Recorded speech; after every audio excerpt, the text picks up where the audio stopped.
How to back up WhatsApp on iPhone or Android to Google Drive. So hello guys, welcome back to my YouTube channel. In this quick tutorial, I'll be showing you how to back up WhatsApp chats on Android to Google Drive. So first thing, just head over to your WhatsApp application, and once you're inside here, just tap on this three dot icon at the top right corner and just click on settings. So once you're inside your settings, click on this chats, and from over here scroll down until you see the chats backup and just tap on it just like this.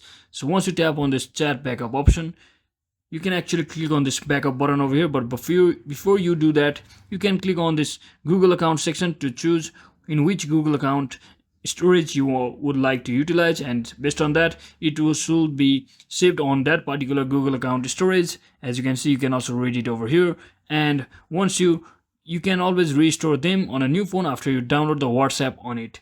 So that is it for today guys. I hope this video was helpful. If it was, don't forget to like and subscribe to the channel. See you on the next one.